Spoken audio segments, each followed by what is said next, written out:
Je suis tombée enceinte et j'y croyais absolument pas puisque moi je m'étais dit je ne peux pas tomber enceinte puisque mon taux d'ovocyte est bas. Donc bon, je crois que j'ai fait en vrai 4 tests de grossesse pour être sûre.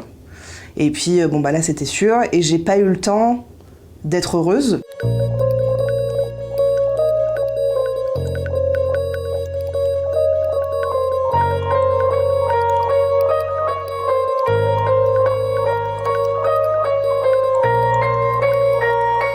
En postant cette vidéo, il y a eu énormément de commentaires, pas loin de 10 000, un peu partout, où des femmes réagissent, il y a aussi des hommes, mais beaucoup de femmes qui réagissaient en m'expliquant, en me racontant en fait leur vécu.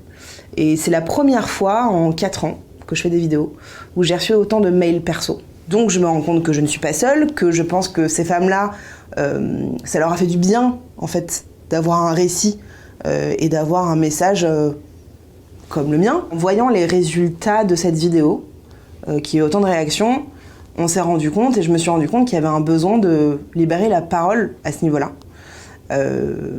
Parce qu'on n'en parle pas ou parce qu'elle n'est pas entendue. J'ai beaucoup pleuré et puis après ça allait beaucoup mieux. Et en fait j'ai été très en colère, surtout, parce que je me rendais compte qu'on n'était pas du tout, mais pas du tout informés sur ce sujet-là. Et pourtant, toutes mes potes me disent « ma mère a fait une fausse couche, ma soeur a fait une fausse couche, j'ai fait une fausse couche ». Tout le monde, pratiquement, a fait des fausses couches. Et en fait, je trouve ça dingue qu'il n'y ait pas de témoignages, qu'il y ait très peu Enfin, il y a des articles, mais pour moi, il y a des articles bullshit parce qu'on ne sait pas à quoi est due une fausse couche.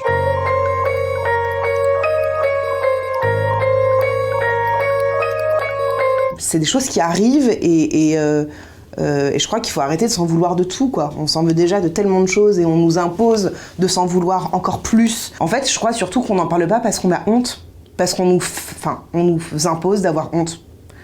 Ah, c'est de votre faute, attention, hein. Ça revient toujours à la même chose, quoi. Et je crois vraiment que si on enlevait la honte de nous et du regard qu'on se portait, on en parlerait plus. Et que, justement, dans ma vidéo, je dis que j'ai hésité à en parler à mes amis, que j'étais enceinte. Parce qu'on dit tout le temps qu'il faut attendre les 3 premiers mois pour être sûr, machin, etc. Sauf que, encore une fois, quelque part, c'est une injonction qu'on nous impose, de dire qu'il faut faire gaffe, faut pas qu'on en parle, parce qu'on ne sait jamais.